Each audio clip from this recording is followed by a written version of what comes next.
മക്കളെ നമ്മൾ age of industrialisation എന്ന് പറയുന്ന ചാപ്റ്റർ ആണല്ലേ പഠിച്ചുകൊണ്ടിരുന്നത്.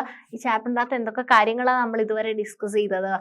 ഒരുപാട് കാര്യങ്ങൾ പഠിച്ചു അല്ലേ. ഇൻഡസ്ട്രിയലൈസേഷൻ എന്ന് പറയുന്ന ഒരു പ്രോസസ്സ് എങ്ങനെയാണ് ഇംഗ്ലണ്ടിലാണെങ്കിലും അതിൻ്റെ ഇൻഫ്ലുവൻസ് ഇന്ത്യയിലാണെന്നുണ്ടെങ്കിലും എങ്ങനെയൊക്കെയാണ് ആ ഒരു ഇൻഫ്ലുവൻസ് ഉണ്ടായിട്ടുള്ളത്, അല്ലെങ്കിൽ അവിടുത്തെ എംപ്ലോയീസ് അല്ലെങ്കിൽ വർക്കേഴ്സ് ആൾക്കാരൊക്കെ എങ്ങനെയാണ് അതിനെ ഫേസ് ചെയ്തത് അല്ലേ. അൺഎംപ്ലോയ്മെന്റ് നമ്മൾ കണ്ടു, എംപ്ലോയിഡ് ആയിട്ട് പിന്നെ എംപ്ലോയ്മെന്റ് കിട്ടുന്നത് കണ്ടു അല്ലേ. റെയിൽവേസ് ഒക്കെ എക്സ്പാൻഡ് ചെയ്യുന്ന സമയത്ത് ജോലി കിട്ടുന്നത് കണ്ടു. അത് കഴിഞ്ഞ് ഇന്ത്യയിലേക്ക് വന്ന സമയത്ത് ഇന്ത്യയിൽ എന്താണ്, ഇന്ത്യയിൽ നല്ല ഡിമാൻഡുള്ള സാധനങ്ങളൊക്കെ ഉണ്ടായിരുന്നു. ഇന്ത്യയിൽ കോട്ടൺ ആണെങ്കിലും സിൽക്ക് ആണെന്നുണ്ടെങ്കിലും വലിയ ഡിമാൻഡുള്ള കാര്യങ്ങളൊക്കെ ഉണ്ടായിരുന്നു. എന്നിട്ട് നമ്മൾ എന്ത് ചെയ്തു, അവിടെ ആര് വരികയാണ്, യൂറോപ്യൻ പവേഴ്സ് വരികയാണ്. അപ്പം ഇന്ത്യൻ മെർച്ചൻസിന് എന്ത് ചെയ്യാൻ പറ്റുകയാണ്, ഒന്നും ചെയ്യാൻ പറ്റുന്നില്ല അല്ലെ. യൂറോപ്യൻ പവേഴ്സ് വന്നിട്ട് അവര് ഹൂഗ്ലിയും സൂററ്റും ആയിരുന്നു ഓൾറെഡി നമ്മൾ ഇവിടെ ഫോളോ ചെയ്തുകൊണ്ടിരുന്ന നമ്മുടെ ഒരു ട്രേഡിന് വേണ്ടിയിട്ട് നമ്മൾ യൂസ് ചെയ്തിട്ടുണ്ടായിരുന്നത്. അവിടുന്ന് കയറ്റുമതി എങ്ങോട്ടേക്ക് മാറി, നമ്മുടെ സാധനങ്ങളൊക്കെ എക്സ്പോർട്ട് ചെയ്ത സ്ഥലം മാറിയിട്ട് അവർക്ക് ഇമ്പോർട്ടൻസ് അല്ല, അല്ലെങ്കിൽ അവർക്കൊരു ആധിപത്യമുള്ള സ്ഥലമായിരുന്നു കൽക്കട്ടയും മുംബൈയും ഒക്കെ. അപ്പം യൂറോപ്യൻ പവേഴ്സ് അവരുടെ ഒരു എക്സ്പോർട്ട് ചെയ്യുന്ന സ്ഥലം എങ്ങോട്ടേക്ക് മാറുകയാണ്, അവർ യൂറോപ്യൻ ഷിപ്പിൽ എക്സ്പോർട്ട് ചെയ്യാണ്, കൽക്കട്ടയിലേക്കും മുംബൈയിലേക്കൊക്കെ മാറുകയാണ്. അപ്പം നമ്മുടെ നാട്ടിൽ ഇന്ത്യയിൽ വീവേഴ്സിന് എന്ത് സംഭവിച്ചു? What happen to the weavers? വീവേഴ്സിന് എന്താണ് സംഭവിച്ചതെന്നാണ് നമ്മൾ നെക്സ്റ്റ് ഇനി നോക്കുന്നത് അല്ലേ. വീവേഴ്സ് എന്ന് പറഞ്ഞു കഴിഞ്ഞാൽ ആരാ മക്കളെ? നെയ്ത്തുകാരാണ്. ഈ ക്ലോത്ത് ഒക്കെ ഉണ്ടാക്കുന്നില്ലേ, ഒരു ആൾക്കാരെയാണ് നമ്മൾ വീവേഴ്സ് എന്ന് പറയുന്നത്. The consolidation of East India Company power after the 1760s did not initially lead to a decline in the textile exports from India. അപ്പം ഈസ്റ്റ് ഇന്ത്യ കമ്പനി നിങ്ങൾ കേട്ടിട്ടില്ലേ മക്കളെ? നിങ്ങൾ ഇഷ്ടം പോലെ കേട്ടിട്ടുണ്ട് ഈസ്റ്റ് ഇന്ത്യ കമ്പനി അല്ലേ. ഒരു വ്യാപാരത്തിന് വേണ്ടിയിട്ട് ബ്രിട്ടീഷുകാർ ഫസ്റ്റ് കൊണ്ടുവന്നിട്ടുള്ള ഒരു സാധനമാണ് എന്ത്, ഈസ്റ്റ് ഇന്ത്യ കമ്പനി അല്ലേ. ഇന്ത്യയിൽ ഈസ്റ്റ് ഇന്ത്യ കമ്പനി കൊണ്ടുവന്നു. ആക്ച്വലി അവരെന്താണ്, വ്യാപാരം മാത്രമായിരുന്നു അവർ ടാർഗറ്റ് ചെയ്തത്. കുറച്ചും കൂടി കഴിഞ്ഞപ്പോഴത്തേക്ക് നമ്മുടെ റൂൾ ചെയ്യാനുള്ള ഒരു പൊളിറ്റിക്കൽ പവർ അല്ലേ, ആ ഒരു പവറും കൂടി ആരെടുക്കുകയാണ്, ഈസ്റ്റ് ഇന്ത്യ കമ്പനി എടുത്തിട്ട് ഇന്ത്യനെ കോളനി ആക്കുകയാണ് ചെയ്യുന്നത്. അപ്പം ഈസ്റ്റ് ഇന്ത്യ കമ്പനി 1760s അതൊരു ആദ്യം തന്നെ നമ്മൾ ഇന്ത്യയിൽ നിന്നുള്ള എക്സ്പോർട്ട്സ് ഒന്നും അങ്ങനെ കുറച്ചിട്ടുണ്ടായിരുന്നില്ല അല്ലെ. ഫസ്റ്റ് എന്തായിരുന്നു ഓൾറെഡി ഇന്റർനാഷണൽ മാർക്കറ്റിൽ നമ്മുടെ പ്രോഡക്ട്സിനൊക്കെ നല്ലൊരു ഡിമാൻഡ് ഉണ്ടായിരുന്നു. അപ്പൊ നമ്മൾ എന്ത് ചെയ്യും, കുറെ എക്സ്പോർട്ട് ചെയ്തിട്ട് ഇന്റർനാഷണൽ മാർക്കറ്റ് അല്ലെ, വേറെ വേറെ രാജ്യത്തിന്റെ മാർക്കറ്റിലൊക്കെ നമ്മൾ മെർച്ചൻസ് കൊണ്ടുപോകും. പക്ഷേ British cotton industries had not yet expanded and Indian fine textiles were in great demand in Europe. ആ സമയത്ത് എന്താണ്, ബ്രിട്ടനിൽ കോട്ടൺ ഇൻഡസ്ട്രി അത്ര ഡെവലപ്ഡ് അല്ല, പക്ഷെ ഇന്ത്യയിൽ എന്തുണ്ടാക്കുന്നുണ്ട്, കോട്ടന്റെ ഫൈൻ വെറൈറ്റി ഉണ്ടാക്കുന്നുണ്ട്. ആ ഒരു സാധനം ഇന്ത്യയിൽ ഉണ്ടാക്കുന്ന സാധനം എന്ന് പറയുന്നത് യൂറോപ്പിൽ എന്താണ്, ഭയങ്കര ഡിമാൻഡ് ഉള്ള സാധനമാണ്. അപ്പം നമ്മൾ ഓൾറെഡി ഇവിടെ ഈസ്റ്റ് ഇന്ത്യ കമ്പനി വരുന്ന സമയത്ത് ഇവിടെ ഒരു വലിയൊരു എക്സ്പോർട്ടിന്റെ ഒരു ഡിക്ലൈൻ ഒന്നും വരുന്നില്ല. പക്ഷേ നമ്മൾ അപ്പോഴെന്താണ്, നമ്മുടെ പ്രോഡക്റ്റിന് അല്ലെ, ഇന്ത്യൻ പ്രോഡക്ട്സിന് അവിടെ എന്താണ്, ഭയങ്കര ഡിമാൻഡുമാണ്, ഹൈ ഡിമാൻഡുമാണ്. പക്ഷേ ബ്രിട്ടീഷുകാരാണെങ്കിൽ അവരുടെ സിസ്റ്റം അല്ലെങ്കിൽ അവരുടെ ഇൻഡസ്ട്രി എന്ത് ചെയ്തിട്ടില്ല, അത്രയ്ക്ക് അങ്ങോട്ട് ഡെവലപ്ഡ് ആയിട്ടും ഇല്ല. So the company was keen on expanding textile exports from India before establishing political power in Bengal and Carnatic. In the 1760s and 1770s, the East India Company had found it difficult to ensure a regular supply of goods for export. അപ്പം east India company നമ്മളെ വല്ലാണ്ട് അങ്ങ് rule ചെയ്തിട്ടില്ല അല്ലെ. പക്ഷെ അവരെന്ത് ചെയ്തിട്ടുണ്ട്, കർണാടകയിലും ബംഗാളിലും എന്ത് ചെയ്തിട്ടുണ്ട്, അവരൊരു അച്ചീവ് ചെയ്തിട്ടുണ്ട്, ഒരു പൊളിറ്റിക്കൽ പവർ. അവരാദ്യം ട്രേഡ് ആയിരുന്നു അവരുടെ ടാർഗറ്റ് എന്ന് പറയുന്നത് അല്ലെ. ആദ്യം അവർ ട്രേഡ് ആയിരുന്നു അവർ ഫോക്കസ് ചെയ്തിട്ടുള്ളത്. ആ ട്രേഡ് മാറിയിട്ട് ട്രേഡിന്റെ കൂടെ അവരെന്തിലേക്ക് മാറുകയാണ് ചെയ്യുന്നത്, അവർക്ക് പൊളിറ്റിക്കൽ പവർ ഉണ്ടെങ്കിൽ മാത്രമേ അവർക്ക് എന്ത് ചെയ്യാൻ പറ്റുള്ളൂ, റൂൾ ചെയ്യാൻ വേണ്ടി പറ്റുള്ളൂ. ട്രേഡിന് വയ്യാന്ന് പറഞ്ഞു കഴിഞ്ഞാല്, ട്രേഡ് എന്ന് പറഞ്ഞു കഴിഞ്ഞാൽ എന്താ, ഒരാള് സാധനം വാങ്ങിക്കാൻ വരുന്നു അല്ലെ, സാധനത്തിന് അയാൾ എത്രയാണോ, കടക്കാരൻ എത്രയാണോ പൈസ പറയുന്നത്, പൈസ കൊടുക്കുക, ആ സാധനം വാങ്ങിക്കുക പോവുക, അതാണ് ട്രേഡ് എന്ന് പറയുന്നത്. പക്ഷെ പൊളിറ്റിക്കൽ പവർ എന്ന് പറഞ്ഞാൽ എന്താ? ആ റൂൾ ചെയ്യുക അല്ലെ. കടക്കാരനോട് പറയാണ് ഞാൻ ഇത്ര പൈസയാണ് തരുന്നത്, നീ അതെനിക്ക് തരണം, ഇവിടുത്തെ കാര്യങ്ങളൊക്കെ ഞാനാണ് നോക്കുന്നത് എന്നൊക്കെ പറഞ്ഞു കഴിഞ്ഞാൽ അതൊരു റൂളിംഗ് ആണ് അല്ലെ, ഒരു പവർ എടുക്കുകയാണ്. അപ്പം ട്രേഡിന് വരുന്ന ആൾക്കാർ എന്ത് ചെയ്യാണ്? ആ ഒരു പൊളിറ്റിക്കൽ പവർ അച്ചീവ് ചെയ്ത സമയത്ത് നമ്മളെ പ്രോഡക്ട്സ് എന്ത് ചെയ്യാൻ പറ്റുന്നില്ല, നമുക്ക് നമ്മൾ വിചാരിച്ച പോലെ നമ്മുടെ ഇന്ത്യൻ പ്രോഡക്ട്സ് എന്ത് ചെയ്യാൻ പറ്റുന്നില്ല, ഇന്റർനാഷണൽ മാർക്കറ്റിലേക്കൊന്നും കൊണ്ടുപോകാൻ വേണ്ടി പറ്റുന്നില്ല. So before establishing political power in Bengal and Carnatic in the 1760s and 1770s, the East India Company had found it difficult to ensure a regular supply of goods for export. അപ്പം നമുക്ക് Indian മാർക്കറ്റിൽ നിന്ന് east India കമ്പനിക്ക് political power കിട്ടുന്നത് വരെ എന്താണ്, regular ആയിട്ട് ഒരു സപ്ലൈ ഇല്ല. പൊളിറ്റിക്കൽ പവർ കിട്ടിക്കഴിഞ്ഞു കഴിഞ്ഞാൽ എന്താണ്, പിന്നെ എല്ലാം ആരാണ് ഡീൽ ചെയ്യുന്നത്? ഈസ്റ്റ് ഇന്ത്യ കമ്പനിയാണ്, യൂറോപ്യൻ പവേഴ്സ് ആണ് ഡീൽ ചെയ്യുന്നത് അല്ലെ. The French, Dutch, Portuguese as well as the local traders competed in the market to secure woven cloth. അപ്പം ഫ്രഞ്ചുകാര്, ഡച്ചുകാര്, പോർച്ചുഗീസുകാര്, ലോക്കൽ ട്രേഡേഴ്സ് ഇവരെല്ലാം കൂടെ എന്ത് ചെയ്യാണ്, മാർക്കറ്റിൽ എന്ത് ചെയ്യാണ്, ഒരു കോമ്പീറ്റ് ചെയ്യാണ് ചെയ്യുന്നത്. So the weaver and supply merchants could bargain and try selling the produce to the best buyer. അപ്പം നന്നായിട്ട് എന്ത് ചെയ്യാണ്, അവർക്ക് ഒരു ഇൻകം കിട്ടുന്ന രീതിയിൽ, ആ ഒരു ലാഭം കിട്ടുന്ന രീതിയിൽ അവര് സെയിൽ ചെയ്യാൻ വേണ്ടിയിട്ട് നോക്കുകയാണ് ചെയ്യുന്നത്. In their letters back to London, company official continuously complained of difficulties of supply and the high prices. However, once the East India Company established political power, it could assert a monopoly right to trade. അപ്പം ആദ്യം വീവേഴ്സും merchants എന്ത് ചെയ്യാണ്, അവർ bargain ചെയ്തിട്ട് അവർക്ക് deal ചെയ്യാനൊക്കെ പറ്റുകയാണ്. പക്ഷെ east India company വന്നിട്ട് east India കമ്പനിക്ക് പൊളിറ്റിക്കൽ പവർ കിട്ടിയ സ്ഥിതിക്ക്, അവർക്ക് പൊളിറ്റിക്കൽ പവർ അവർ കൈയടക്കി വെച്ച സ്ഥിതിക്ക് അവർക്ക് ട്രേഡിനൊന്നും പിന്നെ എന്തില്ല, അവർക്ക് നഷ്ടമൊന്നും ഉണ്ടായിരുന്നില്ല. അവര് ആ ഒരു മോണോപ്പൊളി റൈറ്റ് നേടിയെടുക്കുകയാണ് അല്ലെ. അവർ മാത്രം ആണ് ആ ഒരു നോക്കുന്നത്, അവർക്കാണ് ഇതിനുള്ള എല്ലാ റൈറ്റും എന്നുള്ളൊരു ആ ഒരു മോണോപ്പൊളി കൊണ്ടുവന്ന സ്ഥിതിക്ക് അവർക്ക് പിന്നെ ഒന്നും പേടിക്കാനുണ്ടായിരുന്നില്ല. It proceeded to develop a system of management and control that would eliminate competition, control costs, and ensure regular supplies of cotton and silk goods. This it did through a series of steps. അപ്പം അവർക്കൊരു regular supply of കോട്ടണും, ഇന്ത്യയിലുള്ള കോട്ടണും സിൽക്കും ഒക്കെ regular supply ensure ചെയ്യാൻ വേണ്ടിയിട്ട് അവർ എന്തൊക്കെ കാര്യങ്ങളാണ് ചെയ്യുന്നതെന്ന് നോക്കിക്കോളൂ. The company tried to eliminate the existing traders and അപ്പം ബ്രിട്ടീഷുകാർക്ക് എന്താ വേണ്ടത്, ഇന്ത്യയിൽ നിന്നുള്ള ഒരു റെഗുലർ സപ്ലൈ കിട്ടണം. സിൽക്കിന്റെ ആണെങ്കിലും കോട്ടന്റെ ആണെങ്കിലും അല്ലെ, നല്ലൊരു മാർക്കറ്റിംഗ് ഉള്ള സാധനമാണ്. അത് അവർക്ക് റെഗുലർ ബേസിസിൽ അല്ലെ, അവർക്ക് മെർച്ചൻസിനോടൊന്നും ബാർഗെയിൻ ചെയ്യാനൊന്നും വയ്യ, അവർക്ക് കറക്റ്റ് എന്ത് ചെയ്യണം, കിട്ടണം അല്ലെ. അവർക്ക് വലിയ ഒരു എന്താ പറയുക, റിസ്ക് ഒന്നും എടുക്കാതെ അവർക്ക് കുറഞ്ഞ വിലയ്ക്ക് എന്ത് ചെയ്യണം, കിട്ടണം. എന്നിട്ട് അവിടെ കൊണ്ടുപോയിട്ട് വലിയ വിലയിൽ വിൽക്കണം. അങ്ങനെയൊരു സിസ്റ്റം ആണ് കേട്ടോ. The company tried to eliminate the existing traders and brokers connected with the cloth trade and establish a more direct control over the weaver. ശരിക്കും നമ്മൾ നേരത്തെ എന്തായിരുന്നു, ഇന്ത്യയിൽ എങ്ങനെയായിരുന്നു ഉണ്ടായിരുന്നത്, വീവേഴ്സ് ഉണ്ടായിരുന്നു, മെർച്ചൻസ് ഉണ്ട്, ബാങ്കേഴ്സ് ഒക്കെ ഉണ്ട്, ആൻഡ് ഓൾസോ അവിടെ ഒരു നമ്മൾ എക്സ്പോർട്ട് ചെയ്യുന്ന സ്ഥലത്ത് ബ്രോക്കർമാരുണ്ട് അല്ലെ. അപ്പൊ ഇവർക്കൊക്കെ എന്തുണ്ടായിരുന്നു, ഇവരൊക്കെ ആയിരുന്നു ഓൾറെഡി നേരത്തെ ട്രേഡ് കൺട്രോൾ ചെയ്തിട്ടുണ്ടായിരുന്നത്. പക്ഷേ ഈസ്റ്റ് ഇന്ത്യ കമ്പനി വന്നു, അവര് പൊളിറ്റിക്കൽ പവർ അച്ചീവ് ചെയ്ത സമയത്ത് അവർ ഡയറക്റ്റ് വീവേഴ്സുമായിട്ട് എന്ത് ചെയ്യാണ്, ഡീൽ ചെയ്യണം അല്ലെ. അപ്പൊ വീവേഴ്സിന് വേണ്ടി അവർ എന്തൊക്കെ സ്റ്റെപ്സ് എടുത്തിട്ടുള്ളത്, they had direct control over the weaver. It appointed a paid servant called ഗോമസ്ത. എന്നിട്ട് അവർ ഒരാളെ ഏർപ്പാടാക്കി. ആരെ ഏർപ്പാടാക്കി? ഗോമസ്ത. അവര് ഗോമസ്തന്മാരെ ഏർപ്പാടാക്കി. To supervise weavers, collect supplies and examine the quality of cloth. അപ്പം അവ എന്തിനു വേണ്ടിയിട്ടാണ് ഗോമസ്തനെ ഏർപ്പാടാക്കിയത്? അവര് ഒരു പെയ്ഡ് ആയിട്ടൊരു സെർവന്റിനെ ഏർപ്പാടാക്കാണ്. അവർ വിളിച്ചത് ഗോമസ്ത എന്നാ വിളിച്ചിട്ടുള്ളത്. ഗോമസ്ത എന്ന് പറയുന്ന ആളെ ഏർപ്പാടാക്കി. എന്തിനു വേണ്ടിയിട്ടാണ് ഗോമസ്തം? ഈ ഈസ്റ്റ് ഇന്ത്യ കമ്പനി അല്ലെ ബ്രിട്ടീഷ് അല്ലെങ്കിൽ യൂറോപ്യൻ പവേഴ്സിന് ട്രേഡ് നടത്തണം. ട്രേഡ് നടത്താൻ വേണ്ടി ഓൾറെഡി ഇവിടെ ബ്രോക്കേഴ്സും മെർച്ചൻസ് ഒക്കെ ഉണ്ടായിരുന്നു. അപ്പം അവരെയൊക്കെ മാറ്റി നിർത്തിയിട്ട് ഡയറക്റ്റ് ആയിട്ട് വീവേഴ്സിന്റെ അടുത്തേക്ക് ഈ ബ്രിട്ടൻ പവർ പോവുകയാണ്. എന്നിട്ട് അവർ ഗോമസ്താസിനെ ഏൽപ്പിക്കും. ഗോമസ്ത എന്ന് പറയുന്ന ഒരു പൊസിഷനിൽ ഒരാളെ വെക്കും. ആ ഗോമസ്തന്മാരോട് പറയും എന്ത്, ഇവരുണ്ടാക്കുന്ന സാധനങ്ങൾ പ്രോഡക്ട്സ് ഒക്കെ നല്ല ക്വാളിറ്റി ആയിരിക്കണം അല്ലെ, അവർ ചെയ്യുന്ന പണികളൊക്കെ ഒന്ന് സൂപ്പർവൈസ് ചെയ്യണം അല്ലെ, അവർ ഉണ്ടാക്കുന്ന ക്ലോത്തിന്റെ ക്വാളിറ്റി നോക്കണം, അവർക്ക് കൊണ്ടുപോകാനുള്ള സപ്ലൈസ് ഒക്കെ കളക്ട് ചെയ്യണം.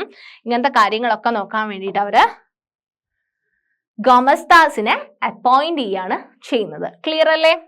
ഫസ്റ്റ് സ്റ്റെപ്പ് അതാണ്. ഇനി സെക്കൻഡ് അവരെന്താ ചെയ്തത്? It prevented company weavers from dealing with other buyers. അപ്പം ഇവരെന്ത് ചെയ്തു? ഈസ്റ്റ് ഇന്ത്യ കമ്പനീന്റെ അല്ലെങ്കിൽ യൂറോപ്യൻ പവേഴ്സിന്റെ കീഴിൽ വരുന്ന വീവേഴ്സ് വേറെ ആൾക്കാർക്ക് എന്ത് ചെയ്യാൻ പാടില്ല, ഒന്നും സപ്ലൈ ചെയ്യാൻ പാടില്ല. അപ്പം ഈ കമ്പനീന്റെ കീഴിലാണെന്നുണ്ടെങ്കിൽ അവർക്ക് മാത്രമേ ഈ വീവേഴ്സ് സപ്ലൈ ചെയ്യാൻ പാടുള്ളൂ. അവരുണ്ടാക്കുന്ന ക്ലോത്ത്, അവരുണ്ടാക്കുന്ന ഗുഡ്സ്, പ്രോഡക്ട്സ്, അവരുണ്ടാക്കുന്ന സിൽക്ക്, ഈ ഐറ്റംസ് ഒക്കെ അവര് കമ്പനിക്ക് മാത്രമേ കൊടുക്കാൻ പാടുള്ളൂ. അവര് പുറത്തേക്ക് ഇത് കൊടുക്കാൻ പാടില്ല എന്നൊരു അങ്ങനത്തെ ഒരു സെറ്റിങ്സ് കൊണ്ടുവന്ന്. അപ്പൊ എന്താ സംഭവിക്കുക?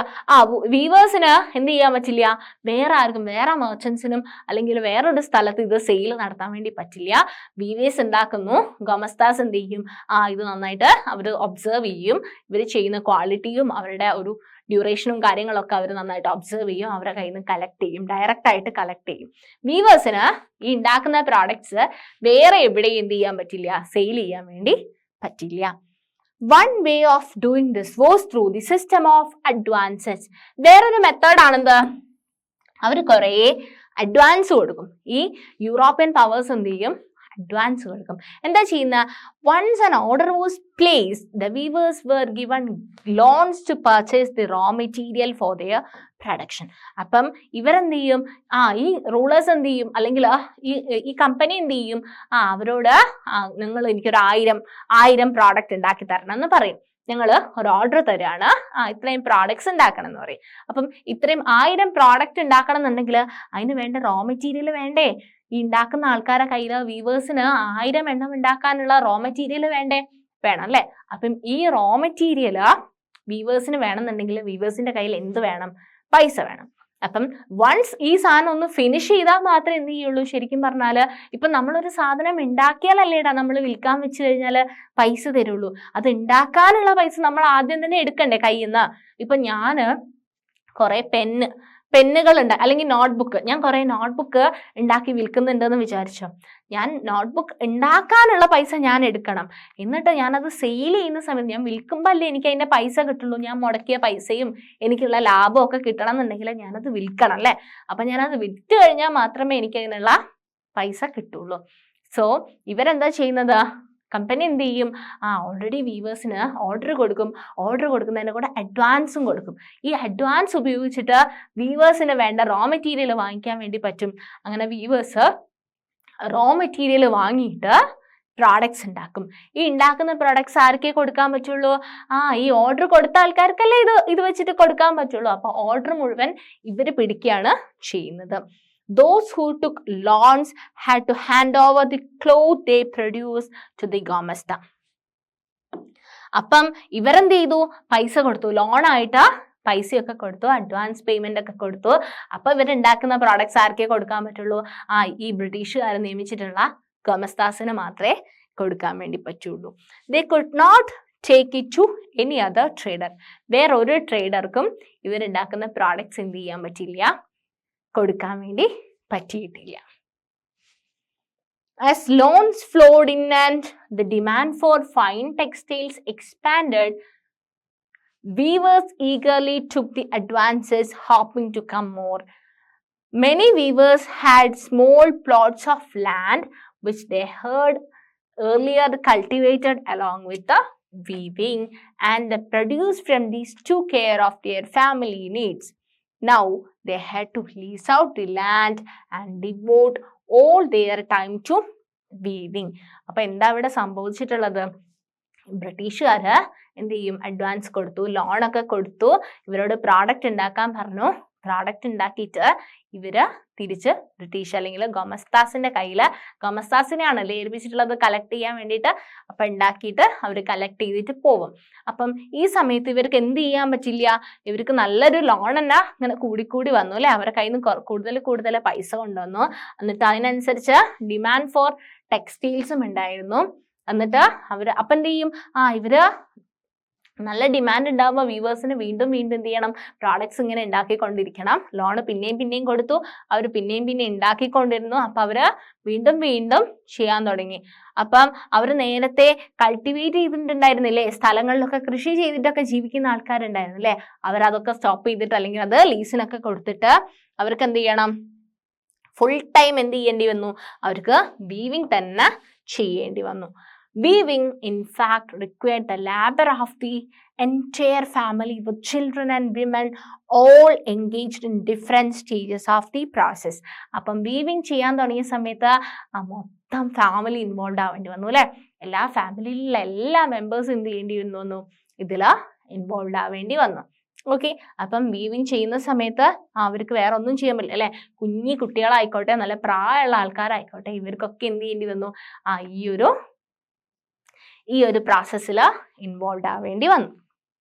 Soon, however, in many weaving villages, there were reports of clashes between the weavers and gumastas. അപ്പം ഇങ്ങനെ ഒരു സംഭവം ഇങ്ങനെ നടക്കുന്നുണ്ടെങ്കിലും, അതായത് ബ്രിട്ടീഷുകാർ എന്ത് ചെയ്യും, പൈസ കൊടുത്തിട്ട് വീവേഴ്സ് എന്ത് ചെയ്യും, ഗമസ്താസിന് മാത്രം ഉണ്ടാക്കി കൊടുക്കും അല്ലെ. ഇങ്ങനെയൊക്കെ നടക്കുന്നുണ്ടെന്നുണ്ടെങ്കിലും വീവേഴ്സിനും ഗമസ്താസിന്റെ ഇടയിൽ പലയിടങ്ങളിലായിട്ട് എന്തുണ്ട്, ക്ലാഷസ് വരാൻ തുടങ്ങി. എന്തൊക്കെയാ പ്രശ്നങ്ങൾ വന്നത്? Earlier supply merchants had very often lived within the weaving villages and had a close relationship with the weavers, looking after their needs and helping them in time of crisis. അപ്പോൾ already അവർക്ക് ഈ വീവേഴ്സിന് ഈ ഗമസ്താസും ഈ company power നേടുന്നതിന് മുമ്പ് ആരായിരുന്നു അവിടെ ഉണ്ടായിരുന്നത്? മെർച്ചൻസ് ഉണ്ടായിരുന്നു അല്ലെ, ലോക്കൽ മെർച്ചൻസ് ഉണ്ടായിരുന്നു. ഈ മെർച്ചൻസ് എന്ത് ചെയ്തു, വീവേഴ്സിന് എന്തെങ്കിലുമൊക്കെ ക്രൈസിസ് ഒക്കെ വരുമ്പം അവരെ നന്നായിട്ടൊക്കെ ഹെൽപ്പ് ചെയ്തു മെർച്ചൻസ് വന്നിട്ട്.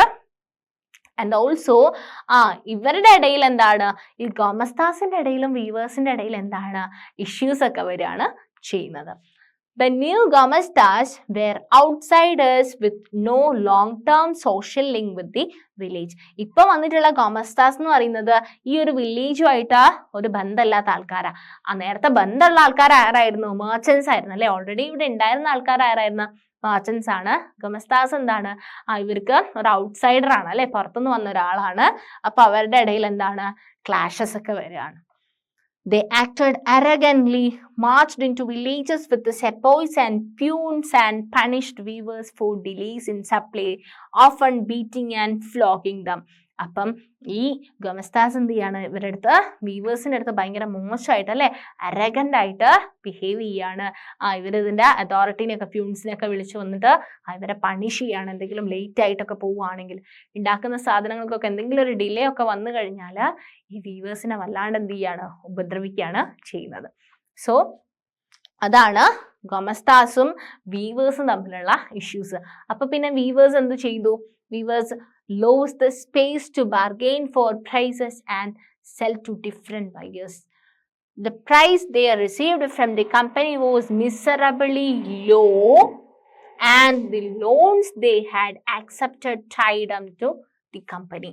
അപ്പം കുറേ പ്രോഡക്ട്സ് ഉണ്ടാക്കാൻ തുടങ്ങിയപ്പോഴത്തേക്കും കമ്പനി എന്ത് ചെയ്തു, ഈ വീവേഴ്സിന് കൊടുക്കുന്ന പൈസ എന്ത് ചെയ്യാൻ തുടങ്ങി, കുറയ്ക്കാൻ തുടങ്ങി. അവര് വേജസ് ഒക്കെ കുറയ്ക്കാൻ തുടങ്ങി. പക്ഷെ വീവേഴ്സ് എന്ത് ചെയ്തിട്ടുണ്ട്, ഓൾറെഡി അഡ്വാൻസ് ആയിട്ട് കുറേ ലോണൊക്കെ വാങ്ങി വെച്ചിട്ടുണ്ട് അല്ലെ. അപ്പൊ എന്ത് ചെയ്തു, ഈ ലോൺ ഉള്ളത് കാരണം വീവേഴ്സിന് കമ്പനീന്റെ അഗ്രിമെന്റ് തെറ്റിക്കാനും പറ്റില്ല, ഇട്ടെറിഞ്ഞ് പോവാനും പറ്റില്ല. അപ്പൊ ഇവര് ഗമസ്താസിന്റെ ഭയങ്കരമായിട്ടുള്ളൊരു പ്രശ്നങ്ങളുണ്ട് അല്ലെ, വല്ലാണ്ട് ടോർച്ചർ ചെയ്യുന്നുണ്ട് ഗമസ്താസ്. അപ്പം ഈ വീവേഴ്സ് ആകെ എന്തായി, ക്രൈസിസിലായി അല്ലെ. In many places in Karnataka and Bengal, weavers deserted villages and migrated, setting up looms in other villages where they had some family relation. Elsewhere, weavers along with the village traders revolted opposing the company and its official. അപ്പം കുറേ weavers എന്ത് ചെയ്തു, വേറെ ദൂര സ്ഥലങ്ങളിൽ, വേറെ ദൂരെയുള്ള വില്ലേജസിലൊക്കെ പോയി താമസിച്ചു അല്ലെ. ഈ ഒരു ടോർച്ചറിങ് സഹിക്കാൻ വയ്യാതെ വീവേഴ്സ് എല്ലാം ഇട്ടെറിഞ്ഞിട്ട് വേറെ ദൂരെയുള്ള റിലേറ്റീവ്സിൻ്റെ ഒക്കെ വീട്ടിലേക്കൊക്കെ പോയി ആള് ഓടിപ്പോവുകയൊക്കെ ചെയ്തു. പിന്നെ കുറച്ച് ആൾക്കാർ എന്ത് ചെയ്തു, ഈ കമ്പനിക്കെതിരെ റിവോൾട്ടായി അല്ലെ.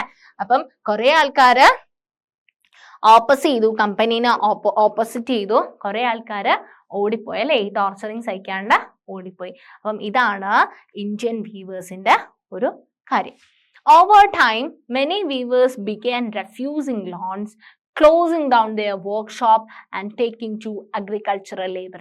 അപ്പോൾ കുറേ ആൾക്കാർ ഇനി നിങ്ങളെ ലോണൊന്നും വേണ്ട, നമുക്ക് ലോണൊന്നും വേണ്ട, നമ്മൾ ഈ പരിപാടി നിർത്തുകയാണ്, നമ്മൾ വീവിങ് അല്ല ചെയ്യുന്നത്, നമ്മൾ ഇനി അഗ്രികൾച്ചറിലേക്ക് ഇറങ്ങാൻ പോവാണ് എന്നുള്ളൊരു മൈൻഡ് സെറ്റ് ആയിട്ട് അവർ അഗ്രികൾച്ചറിലേക്ക് പോയി. By the turn of the 19th century, cotton weavers faced a new set of problems. അപ്പം 19th century വരെയുള്ള കാര്യങ്ങളാണ് നമ്മൾ പഠിച്ചിട്ടുള്ളത്. അപ്പൊ എന്തൊക്കെ കാര്യങ്ങളാണ് നമ്മൾ ഡിസ്കസ് ചെയ്ത് കോപ്പൺ ഇവിടെ Indian crisis, what happen to weavers, weavers in ഇന്ത്യക്ക് എന്താ സംഭവിച്ചത്? ഓൾറെഡി വീവേഴ്സിന് നല്ലൊരു ഇൻകം, നല്ലൊരു രീതിയിൽ ഇവിടെ ട്രേഡിങ് നടന്നുകൊണ്ടിരിക്കുകയായിരുന്നു. നമുക്ക് ലോക്കൽ മെർച്ചൻസ് ഒക്കെ ഉണ്ടായിരുന്നു. അപ്പം ഇന്റർനാഷണലി ഭയങ്കര വാല്യുബിൾ ആയിട്ടുള്ള തിങ്സ് ആയിരുന്നു നമ്മുടെ ഇവിടുത്തെ വീവേഴ്സ് പ്രൊഡ്യൂസ് ചെയ്തിട്ടുണ്ടായിരുന്നത്. അപ്പം ഇതിന്റെ ഇടയിലേക്കാണ് ആര് വരുന്നത്? ബ്രിട്ടീഷുകാർ വരുന്നത്. അവർ ട്രേഡിന് വന്നപ്പോൾ കുഴപ്പമില്ല, പക്ഷെ അവർ പൊളിറ്റിക്കൽ പവേഴ്സ് ഇവിടെ അക്വയർ ചെയ്ത സമയത്ത് എന്ത് സംഭവിച്ചു? അവര് നമ്മുടെ ലോക്കൽ മെർച്ചൻസിനെ ഒക്കെ മാറ്റി നിർത്തിയിട്ട് അവര് കമ്പനി, ഈസ്റ്റ് ഇന്ത്യ കമ്പനി എന്ത് കൊണ്ടുവന്നു? ഇവിടെ പൊളിറ്റിക്കൽ പവർ കൊണ്ടുവന്നു അല്ലെ. അവര് കൽക്കട്ടയിലും ബോംബെയിലൊക്കെ നമ്മുടെ സാധനങ്ങളൊക്കെ എക്സ്പോർട്ട് ചെയ്യാൻ തുടങ്ങി അല്ലെ. യൂറോപ്യൻ പവേഴ്സ് തന്നെയാണല്ലേ അവരുടെ ഷിപ്പില് അവർ എക്സ്പോർട്ട് ചെയ്യാൻ തുടങ്ങി ആ സമയത്ത്. എന്നിട്ട് എന്ത് ചെയ്തു? നമ്മളെ വീവേഴ്സിനൊക്കെ അവരെന്ത് ചെയ്തു? നന്നായിട്ട് അഡ്വാൻസ് ഒക്കെ കൊടുത്തിട്ട് എന്ത് ചെയ്തു? അഡ്വാൻസ് കൊടുത്തിട്ട് അവർ ഓർഡർ ഒക്കെ കൊടുത്തു അല്ലെ.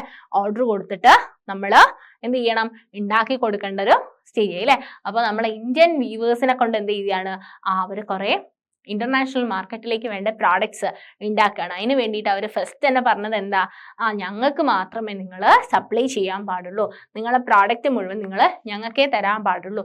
അത് നോക്കാൻ വേണ്ടിയിട്ട് അവര് ഗൊമസ്താസ് എന്ന് പറയുന്ന ഒരാളെ അപ്പോയിന്റ് ചെയ്യുകയും ചെയ്തു. ഓൾസോ അവര് ഈ വീവേഴ്സിന് വേണ്ടിയിട്ട് ലോൺ ഒക്കെ കൊടുത്തു, അഡ്വാൻസ് പേയ്മെന്റ് ഒക്കെ കൊടുത്തു അല്ലെ. റോ മെറ്റീരിയൽ വാങ്ങിക്കാനുള്ള പൈസയൊക്കെ കൊടുത്ത് നിങ്ങൾ പ്രോഡക്റ്റ് ഉണ്ടാക്കിയിട്ട് നമുക്ക് തരണം എന്ന് പറഞ്ഞിട്ട് ഒരു എഗ്രിമെന്റ് ഒക്കെ ആക്കിയിട്ട് അവർ ഗൊമസ്താസിനെ വെച്ചു. ഗൊമസ്താസ് എന്ത് ചെയ്യണം? ഈ വീവേഴ്സ് ചെയ്യുന്ന കാര്യങ്ങളൊക്കെ എന്ത് ചെയ്യണം? ഒന്ന് സൂപ്പർവൈസ് ചെയ്യണം. ഇവരുണ്ടാക്കുന്ന സാധനങ്ങളൊക്കെ എന്ത് ചെയ്യണം? കളക്ട് ചെയ്യുകയും ചെയ്യണം. ആൻഡ് ഇങ്ങനെയൊക്കെ ചെയ്തിട്ട് എന്ത് ചെയ്യാണ്? ഇങ്ങനെയൊക്കെ ചെയ്യുമ്പോഴും എന്താണ്? ഈ ഗൊമസ്താസും വീവേഴ്സും തമ്മിൽ ഒരു ക്ലാഷ് ഒക്കെ വരികയാണ്. ഗൊമസ്താസ് വീവേഴ്സിനെ ടോർച്ചർ ചെയ്യാണ്. ആൻഡ് ഓൾസോ വീവേഴ്സിന് ഇത് ചിലപ്പോൾ ഒരുപാട് ഓർഡർ വരുന്നുണ്ട്. അതിനനുസരിച്ച് വീവേഴ്സ് എന്ത് ചെയ്യുന്നുണ്ട്? ലോൺ എടുക്കുന്നുണ്ട്, അഡ്വാൻസ് പേയ്മെന്റ് ഒക്കെ വാങ്ങിക്കുന്നുണ്ട്. ആൻഡ് ഓൾസോ വീവേഴ്സ് മൊത്തം ഫാമിലി ഇൻവോൾവ് ചെയ്ത് ഫുൾ ടൈം ഇതിന് വേണ്ടിയിട്ട് എന്ത് ചെയ്യാണ്? ഡെഡിക്കേറ്റ് ചെയ്യാണ്, കൾട്ടിവേഷനും കാര്യങ്ങളൊക്കെ നിർത്തുകയാണ്. പക്ഷെ ഗൊമസ്താസ് എന്ത് ചെയ്യുന്നുണ്ട്?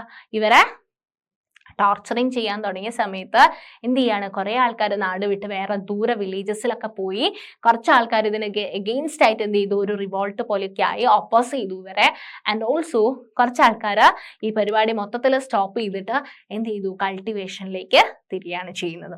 അപ്പം ഇത്രയും കാര്യങ്ങളാണ് നമ്മൾ പഠിച്ചിട്ടുള്ളത് അല്ലെ. ഇത്രയും കാര്യങ്ങളാണ് നമ്മൾ ഒരു ഇന്ത്യൻ വീവേഴ്സിന്റെ ഒരു സിറ്റുവേഷൻ നമ്മൾ കണ്ടത്. ആൻഡ് വേറെ എന്തൊക്കെ പ്രോബ്ലംസ് ആണ് നമ്മളെ വീവേഴ്സിന്? വേറൊരു പുതിയൊരു ഇഷ്യൂവും കൂടെ അവർക്ക് വരികയാണ്. ഓക്കെ, എന്താണ് നോക്കാനാണ് നമ്മൾ പോകുന്നത്. That is Manchester comes to India. അപ്പം ഇന്ത്യയിലേക്കുള്ള മാഞ്ചസ്റ്ററിന്റെ എൻട്രി. നെക്സ്റ്റ് ഇന്ത്യൻ വീവേഴ്സിന് എന്തെങ്കിലും പ്രശ്നം ഉണ്ടാക്കിയിട്ടുണ്ടോ? ഓക്കെ, നമുക്ക് നോക്കാം. In 1772, Henry Pattelow, a company official, had ventured to see that the demand for Indian textiles could never reduce since no other nation produced goods of the same quality. അപ്പം 1772 ആയ സമയത്ത് ഒരാള് Henry പാറ്റ്ലോ എന്ന് പറയുന്ന ഒരു ആള് പറയാണ് ഇന്ത്യൻ പ്രോഡക്ട്സിന്റെ ഡിമാൻഡ് ഒരിക്കലും കുറയില്ല അല്ലെ. ഇന്റർനാഷണൽ മാർക്കറ്റില് ഇന്ത്യൻ പ്രോഡക്ട്സ് എന്ന് പറയുന്ന അത്രയും ക്വാളിറ്റി ഉള്ള ഒരു പ്രോഡക്റ്റ് ആണ് ഇന്ത്യക്കാർ ഉണ്ടാക്കുന്നത്. ആ ഒരു പ്രോഡക്റ്റിന്റെ ഡിമാൻഡ് എന്ത് ചെയ്യില്ല? ഒരിക്കലും എന്ത് ചെയ്യില്ല? കുറയില്ല, ഒരിക്കലും കുറയില്ല. Since no other nation produced goods of the same quality. ഇതേ ക്വാളിറ്റിയിലുള്ള ഒരു പ്രോഡക്റ്റ് വേറൊരു നാഷനും എന്ത് ചെയ്യുന്നില്ല? പ്രൊഡ്യൂസ് ചെയ്യുന്നില്ല എന്നാണ് പറയുന്നത്. Yet by the beginning of the 19th century, we see the beginning of a long decline of textile exports from India. അപ്പം 19th സെഞ്ചുറി തുടങ്ങിയ സമയത്താണ് നമ്മൾ കാണുന്നത് നമ്മുടെ ഡിക്ലൈൻ അല്ലേ, എക്സ്പോർട്ടൊക്കെ ഇന്ത്യയിൽ നിന്ന് കുറയാണ്. എങ്ങനെയാണെന്ന് നോക്കാം. ഇന്ത്യയിൽ ഇപ്പോൾ ഓൾറെഡി നന്നായിട്ട് വീവറിംഗ് ഒക്കെ നടക്കുന്നുണ്ട്. പക്ഷെ 19th സെഞ്ചുറി ആയ സമയത്ത് ഇന്ത്യയിൽ നിന്നുള്ള എക്സ്പോർട്സ് ഒക്കെ കുറയാണ്. As cotton industries developed in England, industrialists began worrying about imports from other countries. അപ്പം ഇംഗ്ലണ്ടിൽ എന്ത് ചെയ്യാണ്, കോട്ടൺ ഇൻഡസ്ട്രി വല്ലാണ്ട് എന്ത് ചെയ്യണം, അവിടെ മെഷീൻസ് ഒക്കെ വന്നില്ലേ, ഇൻഡസ്ട്രിയലൈസേഷൻ ഒക്കെ വന്നില്ലേ. അപ്പം ഇംഗ്ലണ്ടില് കോട്ടൺ ഇൻഡസ്ട്രി വല്ലാണ്ട് അങ്ങ് ഡെവലപ്പ് ആവുകയാണ്. ഇപ്പൊ ഓൾറെഡി അവിടെ ഒരുപാട് കോട്ടൺ ഉണ്ട്. അപ്പം അവിടുത്തെ ആൾക്കാർ വിചാരിക്കുകയാണ് വേറെ സ്ഥലത്ത് നിന്നൊക്കെ, വേറെ രാജ്യത്ത് നിന്നൊക്കെ ഇങ്ങോട്ടേക്ക് കൊണ്ടുവന്ന് കഴിഞ്ഞാല് നമ്മുടെ ബിസിനസ് പൂട്ടിപ്പോവുമല്ലോ എന്ന് അവർ ചിന്തിക്കുകയാണ്. എന്താ പറയുന്നത്, as cotton industries developed in England, industrials ബിഗെയിൻ worrying about imports from other countries. They pressurized the government to impose import duties on cotton textiles, import duties on cotton textiles, so that Manchester goods could sell in Britain without facing any competition from outside. അപ്പം അവരെന്ത് ചെയ്യാണ്, ഈ industrials എന്ത് ചെയ്യാണ്, government ഒരു pressure കൊടുക്കുകയാണ് അല്ലെ, വേറെ കൺട്രീസ് ഒന്നും പ്രോഡക്ട്സ് ഇങ്ങോട്ടേക്ക് വന്നു കഴിഞ്ഞാൽ മാഞ്ചസ്റ്റർ പ്രോഡക്ട്സ് എന്തായി പോവില്ല, വിറ്റ് പോവില്ല. അപ്പം അതിന് വേണ്ടിയിട്ട് ഇമ്പോർട്ട് ചെയ്യാൻ വേണ്ടിയിട്ട്, ഇറക്കുമതി ചെയ്യാൻ വേണ്ടിയിട്ട് ഒരു ചുങ്കം അല്ലെ, ഒരു ഡ്യൂട്ടി, ഇമ്പോർട്ട് ഡ്യൂട്ടീസ് വെക്കണം അല്ലെ. അപ്പം നമ്മുടെ പ്രോഡക്റ്റ് നമ്മൾ അവിടെ സെയിൽ ചെയ്യണമെന്നുണ്ടെന്നുണ്ടെങ്കിൽ നമ്മൾ അങ്ങോട്ടേക്ക് പൈസ കൊടുക്കണം. ആ ഒരു സിസ്റ്റം എന്ത് ചെയ്യാണ്, അവര് കൊണ്ടുവരികയാണ്. അപ്പം അവർക്ക് എന്ത് ചെയ്യും, അങ്ങനെ നമ്മൾ അങ്ങോട്ടേക്ക് എന്ത് ചെയ്യില്ല, പൈസ കൊടുത്തിട്ട് നമ്മളെ പ്രോഡക്റ്റ് അങ്ങോട്ടേക്ക് സെയിൽ ചെയ്യാൻ വേണ്ടി നോക്കൂല. അപ്പൊ എന്താണ്, ഓൾറെഡി അപ്പൊ അവരുടെ എക്സിസ്റ്റിംഗ് ആയിട്ടുള്ള പ്രോഡക്ട്സ് മാത്രമേ അവിടെ വിൽക്കാൻ വേണ്ടിയിട്ട് ഉണ്ടാവുള്ളൂ. At the same time, industrialists persuaded the East India Company to sell British manufactures in Indian markets as well. അപ്പം എന്നിട്ട് എന്ത് ചെയ്യാണ്, ഈസ്റ്റ് ഇന്ത്യ കമ്പനിനെ കൊണ്ട് ബ്രിട്ടീഷിൽ ഒരുപാട് പ്രോഡക്റ്റ് ഉണ്ടാക്കുന്നുണ്ട്. ആ പ്രോഡക്ട്സിനൊക്കെ ഇന്ത്യൻ മാർക്കറ്റിലേക്ക് കൊണ്ടുവന്നിട്ട് വിൽക്കാൻ വേണ്ടി നിൽക്കുകയാണ്. നമ്മൾ ഓൾറെഡി നമുക്ക് വ്യൂവേഴ്സ് ഒക്കെ ഉണ്ട്. പക്ഷെ എന്നിരുന്നാൽ പോലും അവരുടെ പ്രോഡക്റ്റ് എന്ത് ചെയ്യാണ്, അവര് ഇന്ത്യൻ മാർക്കറ്റിലേക്ക് വിൽക്കാൻ വേണ്ടിയിട്ട് കമ്പൽ ചെയ്യുകയാണ്. അങ്ങനെ exports of British cotton goods increase dramatically in the early 19th century. അങ്ങനെ ബ്രിട്ടീഷ് കോട്ടന്റെ ഗുഡ്സ് എന്ത് ചെയ്യാണ്, എക്സ്പോർട്ട് ചെയ്യാണ്.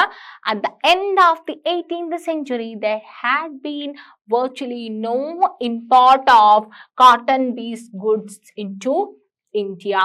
But by 1850, cotton piece goods constituted over 31% of the value of Indian imports, and by the 1870s, this figure was over 50%. അപ്പം 50% ആയിട്ട് എന്ത് ചെയ്യാണ്, change വരികയാണ് അല്ലെ. ഓൾറെഡി നേരത്തെ നോ ഇമ്പോർട്ട് ആയിരുന്നു അല്ലെ.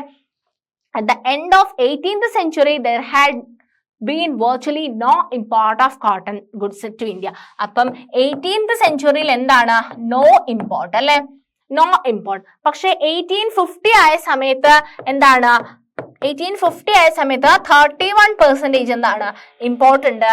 ആൻഡ് 1870 ആയ സമയത്ത് മോർ ദാൻ 50 അല്ലെ, മോർ ദാൻ 50 എന്താണ്, ഇമ്പോർട്ട് ഉണ്ട്. Cotton weavers in India thus face two problems at the same time. അപ്പം രണ്ട് കാര്യങ്ങളാണ് കോട്ടൺ വീവേഴ്സിന് ഫേസ് ചെയ്യേണ്ടി വന്നത്. അപ്പൊ ഇത്രയും 50% ആയിട്ട് പകുതി എന്താണ്, പകുതിയിലേറെയും എന്താണ്, ഇങ്ങോട്ടേക്ക് ഇമ്പോർട്ട് ചെയ്യാണ് അല്ലെ ചെയ്യുന്നത്. അപ്പം ഇന്ത്യക്കാർക്ക് രണ്ട് മെയിൻ ആയിട്ടുള്ള ഇഷ്യൂസ് വന്നു ആ സമയത്ത്. നിങ്ങൾക്ക് ആലോചിക്കുമ്പോൾ തന്നെ അറിയാം, നമ്മളിവിടെ കുറച്ച് പ്രോഡക്ട്സ് ഉണ്ടാക്കുന്നുണ്ട്. നമ്മുടെ പ്രോഡക്ട്സ് അങ്ങോട്ടേക്ക് വിൽക്കാൻ അവര് ഡ്യൂട്ടീസ് ഉണ്ട്. അവര് എന്ത് പറഞ്ഞിട്ടുണ്ട്, അങ്ങോട്ടേക്ക് കൊടുത്ത് പൈസ കൊടുക്കണം. ആൻഡ് ഓൾസോ അവര് അവരുടെ പ്രോഡക്റ്റ് ഇങ്ങോട്ടേക്ക് കൊണ്ടുവന്ന് ഇറക്കുമതി ചെയ്യുകയും ചെയ്യുന്നുണ്ട്. അപ്പം their export market collapsed and the local market shrank. അല്ലെ, അങ്ങോട്ടും വിൽക്കാൻ പറ്റുന്നില്ല. ഇന്റർനാഷണൽ മാർക്കറ്റിലുള്ള ഒരു സാധനമായിരുന്നു, അത് പുറത്തേക്കും കൊടുക്കാൻ പറ്റുന്നില്ല. ഓൾറെഡി നമ്മളെ ഇന്ത്യൻ്റെ ഉള്ളിൽ എന്താണ്, ബ്രിട്ടീഷുകാർ അവരുടെ പ്രോഡക്റ്റ് ഭയങ്കര ചീപ്പായിട്ട് അല്ലെ, ഭയങ്കര വില കുറഞ്ഞ അവസ്ഥയിൽ എന്ത് ചെയ്യാണ്, ഇവിടെ കൊണ്ടുപോയി വെക്കാണ്. അപ്പൊ നമ്മൾ ഓൾറെഡി ഇവിടെ നമ്മൾ കൊടുക്കുന്ന ഒരു വിലയുണ്ട്, അതിലും കുറച്ചിട്ട് കൊണ്ടുവരുന്ന സമയത്ത് ആൾക്കാർ എന്ത് ചെയ്യും, ആൾക്കാർ കൂടുതൽ ക്യാൻവാസ്ഡ് ആയിട്ട് വില കുറഞ്ഞു കിട്ടുന്നുണ്ടല്ലോ. അപ്പം അന്ന് തന്നെ പൈസ ഇല്ലാത്ത ആൾക്കാരായിരിക്കും അല്ലെ. അപ്പം പൈസ ഇല്ലാത്ത ആൾക്കാര് കുറഞ്ഞ പൈസക്ക് എന്തെങ്കിലുമൊക്കെ കിട്ടുമ്പോൾ എന്ത് ചെയ്യും, അവരത് വാങ്ങിക്കുകയും ചെയ്യും അല്ലേ.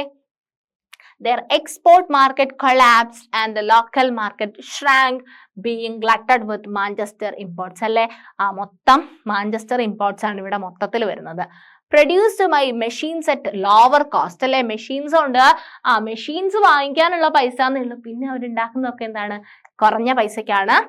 പ്രോഡക്റ്റ് എന്താണ്, എംപ്ലോയീസിനെ ഒന്നും വെക്കണ്ടല്ലോ, എല്ലാം മെഷീൻ ചെയ്തോളൂ അല്ലെ, അപ്പൊ അവർക്ക് വേജസ് ഒന്നും കൊടുക്കേണ്ട ആവശ്യമില്ല. Produced by machines at lower cost, the imported cotton goods were so cheap അല്ലേ that weavers could not easily compete with them. അപ്പം 100 രൂപയ്ക്ക് ഒരു സാധനം ഉണ്ടാക്കുന്നുണ്ട്, അതേ സാധനം ഇപ്പുറത്തുനിന്ന് മെഷീൻ ഗുഡ്സ് ആയിട്ട് 10 രൂപയ്ക്ക് വിൽക്കുന്നുണ്ടെന്നുണ്ടെങ്കിൽ ആൾക്കാർ പോയിട്ട് ഏതാ വാങ്ങിക്കുക, 10 രൂപയ്ക്ക് കിട്ടുന്ന സാധനം അല്ലേ. നമ്മൾ കാണുമ്പോൾ റോഡ് സൈഡിലൊക്കെ വിൽക്കുന്ന സാധനങ്ങളായിരിക്കില്ലേ നമുക്ക് കൂടുതലായിട്ടും കുറച്ച് പൈസയ്ക്ക് എന്ത് ചെയ്യും, നമ്മൾ ഷോപ്പിൽ കയറിയിട്ട് വാങ്ങുന്ന സാധനത്തിനേക്കാളും കുറച്ച് പൈസയ്ക്കായിരിക്കും റോഡ് സൈഡിൽ നിന്ന് സെയിൽ ചെയ്യുന്നുണ്ടാവും. അപ്പൊ ചില കൂടുതൽ ആൾക്കാർ എന്താ ചെയ്യുക, റോഡ് സൈഡ് പോയിട്ടായിരിക്കും സാധനം വാങ്ങിക്കുന്നുണ്ടാവുക. കാരണം എന്താ, ഷോപ്പിലാവുന്ന സമയത്ത് അവര് എന്ത് ചെയ്യും, അവരുടെ ഇലക്ട്രിസിറ്റി GST എന്നൊക്കെ പറഞ്ഞിട്ട് അവർ ഒരുപാട് എമൗണ്ട് നമ്മളെ കയ്യിൽ നിന്ന് വാങ്ങിക്കുന്നുണ്ടാവും. റോഡ് സൈഡിലാവുമ്പോൾ നമ്മൾ കുറഞ്ഞ, അപ്പൊ എപ്പോഴും ആൾക്കാരുടെ ഫോക്കസ് എങ്ങോട്ടേക്കായിരിക്കും, കുറഞ്ഞ പൈസക്ക് എവിടുന്നാണോ കിട്ടുന്നത് അവിടെ പോയി വാങ്ങിക്കുക എന്നുള്ളൊരു ചിന്തയായിരിക്കും ആൾക്കാർക്ക് ഉണ്ടാവുക.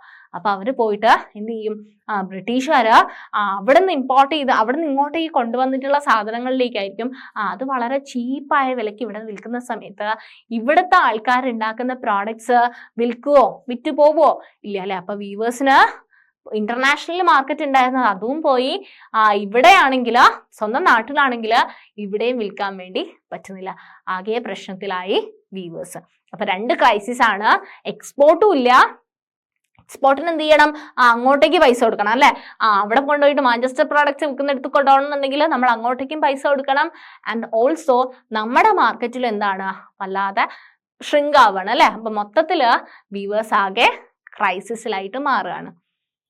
By the 1850s, reports from most weaving regions of India narrated stories of decline and desolation. By the 1860s, weavers faced a new problem. They could not get sufficient supply of raw cotton of good quality. കുറച്ചും കൂടി സമയത്തേക്ക് 1860s ഒക്കെ ആയ സമയത്ത് അവർക്ക് ഉണ്ടാക്കണമെങ്കിൽ എന്ത് വേണം, റോ മെറ്റീരിയൽ വേണം അല്ലെ. പ്രോഡക്റ്റ് ഉണ്ടാക്കണം എന്നുണ്ടെങ്കിൽ റോ മെറ്റീരിയൽ വേണം. 1860 ആയ സമയത്ത് അവർക്ക് വേണ്ട റോ മെറ്റീരിയലും കിട്ടാതെയായി. ഓക്കെ, അപ്പം അവർ വീണ്ടും എന്തായി, വീവേഴ്സ് അഗെയിൻ എന്തായിട്ട് മാറി, അവർ വീണ്ടും ക്രൈസിസിലേക്ക് പോയി. And when the American Civil War broke out and cotton supplies from the US were cut off, Britain turned to India. As raw cotton exports from India increased, the price of raw cotton shot up. Weavers in India were starved of supplies and forced to buy raw cotton at exorbitant prices. അപ്പം മൊത്തത്തില് raw മെറ്റീരിയൽസിന്റെ ഒക്കെ പൈസ ഭയങ്കര കൂടി. Already അവർക്ക് കച്ചവടം തന്നെ ഇല്ലായിരുന്നു അല്ലെ, അവരുടെ സാധനങ്ങളൊന്നും സെയിലാവുന്ന പോലും ഉണ്ടായിരുന്നില്ല. അതിന്റെ ഇടയിലാണ് റോ മെറ്റീരിയലിന്റെ പ്രൈസും അവർ വിചാരിക്കാതെ കൂടുകയാണ് അല്ലെ. Then by the end of the 19th century, weavers and other craftspeople faced yet another problem. Factories in India began production, flooding the market with machine goods. അപ്പം നെക്സ്റ്റ് അവർക്ക് വീണ്ടും അല്ലെ എന്താ പറയുന്ന ഇടിവെട്ടിയവനെ പിന്നെയും പാമ്പ് കടിക്കുന്ന പോലെ നെക്സ്റ്റ് അവർക്ക് അടുത്ത പ്രശ്നം വന്നു. എന്താണ്, ഇന്ത്യൻ ഫാക്ടറി അല്ലെ. ഇന്ത്യയിൽ ഫാക്ടറി വന്നു, ഫാക്ടറീസ് എന്ത് ചെയ്യാൻ തുടങ്ങി, പ്രൊഡക്റ്റ് ഉണ്ടാക്കാൻ വേണ്ടി തുടങ്ങി. സോ എന്ത് പ്രോബ്ലം ഉണ്ടായത്, factories in India began production, flooding the market with the machine goods. അപ്പം വീവേഴ്സിന്റെ ആവശ്യമില്ല, എല്ലാം ഇന്ത്യനിലെ മെഷീൻ അങ്ങ് ഉണ്ടാക്കിക്കോളുന്നുള്ള ഒരു പ്രശ്നത്തിലേക്ക് വന്നു. അപ്പൊ വീവേഴ്സ് ഓൾറെഡി ഇപ്പൊ 4 പ്രശ്നമായി അല്ലെ, വീവേഴ്സിന് മൊത്തത്തില് പ്രശ്നമായി. അപ്പം ഇത്രയും കാര്യങ്ങളാണ്. എന്തൊക്കെ വീവേഴ്സിന്റെ കാര്യങ്ങൾ എന്തൊക്കെയാ നമ്മൾ പറഞ്ഞത്, വീവേഴ്സിന്റെ ക്രൈസിസ് എന്തൊക്കെയാ നമ്മൾ പറഞ്ഞത്, എക്സ്പോർട്ട് ചെയ്യാൻ പറ്റുന്നില്ല, ഇവിടെ ഒരുപാട് ഇമ്പോർട്ട് ചെയ്യുന്നുണ്ട്, എക്സ്പോർട്ട് ചെയ്യാൻ പറ്റുന്നില്ല, പിന്നെയോ അവരുടെ പ്രോഡക്റ്റ് അവർ ചീപ്പ് വിലക്ക് ഇവിടെ വിൽക്കുമ്പം ഇവിടെയും വിൽക്കാൻ പറ്റുന്നില്ല, പിന്നെയോ പിന്നെന്താ പറഞ്ഞത്, ഇന്ത്യൻ ഫാക്ടറീസ് വന്നു അല്ലെ. ഇന്ത്യൻ ഫാക്ടറീസ് വന്ന സമയത്ത് അവര് പ്രോഡക്റ്റ് ഫാക്ടറി ഉണ്ടാക്കിയിട്ടുള്ള ഫാക്ടറി മെയ്ഡ് പ്രോഡക്റ്റ് ആയി ഇവിടുത്തെ മാർക്കറ്റിൽ. അപ്പം വീവേഴ്സ് മൊത്തത്തില് ഭയങ്കര ക്രൈസിസിലായിട്ട് മാറി. And factories come up. അപ്പം ഇതെന്ന് പറയുന്നത് കുറച്ച് ഫാക്ടറീസിന്റെ പേരാണ്. ഏതൊക്കെ വർഷത്തില് ഏതൊക്കെ ഫാക്ടറീസ് ആണ് എങ്ങനെയാണ് വന്നിട്ടുള്ളതെന്നാണ് നമ്മൾ നോക്കുന്നത്. First cotton mill in Bombay came up in 1854. ഇത് നമ്മൾ ഇയർ ആയിട്ട് ഒന്ന് ഓർത്ത് വെക്കണേ. 1854.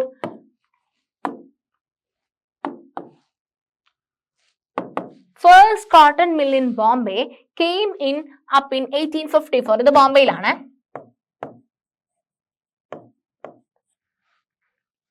And it went into production 2 years later.